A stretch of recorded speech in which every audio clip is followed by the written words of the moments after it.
जय जगन्नाथ आपण मानकु मो चैनल को स्वागत। आज आम बनवा पूरी डालमा।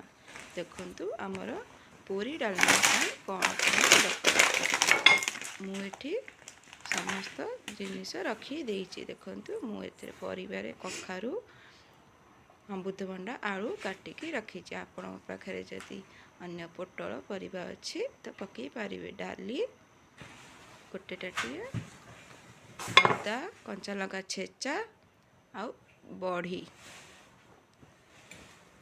यहाँ आमर हूँ हेंगू आउ डालमा मसला। डालमा फुटाइवाई आमर सुखिला लंका कंचा लंका आउ पंच फुटण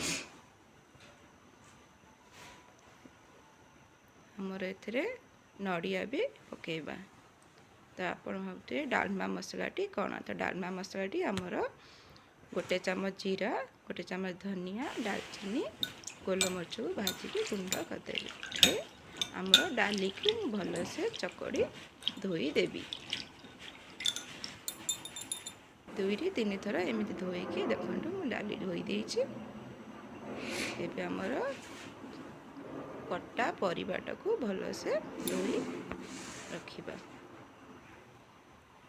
किंतु मोर परिबाटे भी मु धोईकी रखी देछि। एबे हम कुकर रे हमर जो डाली धोईकी रखिथिले ताको पकेई दबा।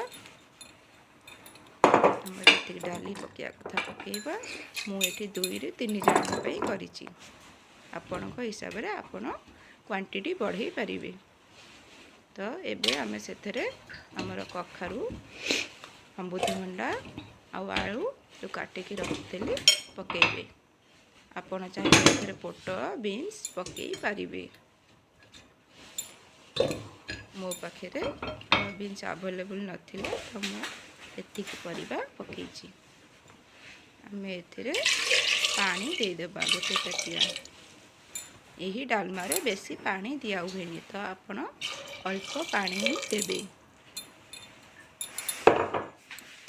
देखु मोर एति पानी आ से पानी रे आमे एबे जो अदा कंचा लंका छेचिकी रखिथिले ताकू पकई देबे। अल्प हेंगू पकेबे। हेंगू पड़ सारा पर एथरे आमे एबे गोटे चामच हलदी पकई दबा।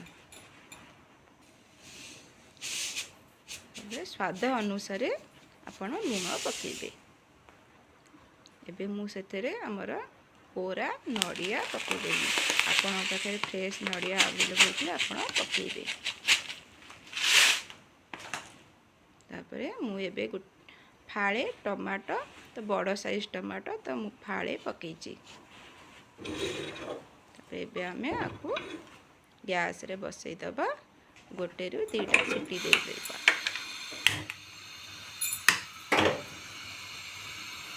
फास्ट गोटे सीटी दे देखिए जदि डाली सीझी नथिबा ताले आउ सीटी देबे। देखो मोर गोटे सीटी पळे आछि। आउ गोटे सीटी मोर डालमा सीझी जाइछि। मु सेतरे बड़ी भाजिकी रखिथिली ताकू पकई देली। एबे हमें डालमाटा को फुटण करिबा। तेल दे दबा अल्प सेथरे अल्प घी देबे। डालमा रे घी फुटेले भल लागे। तो से आमर सुखिला लंका गोटे पकई देबे। सुखिला लंका को टिके हवा को देबे। तापर आपण कंचा लंका पकेबे। देखो मो सुखिला लंका हो गला तो मुझे एबे काढ़ी की डालमा रे पकई देबी। सही तेल देहरे एबे आमर फुटण पकेबा। ही डालमा रे टिके फुटण अधिका मात्रा रे पकेबे तो डालमाटी भल बास्ना हुए। देखो मु फुटण पकई देइछि। एबे मु कोन करबी ना एई कुकर रे डंकीटा बुड़े सांगे सांगे बंद करदेबे तो बास्ना रहिबो। तापर एथरे हमर डालमा मसला पकेदेली। तो आपण माने कहिबे आपण को डालमाटी केमिति लागिला। आपण निश्चिंत बन।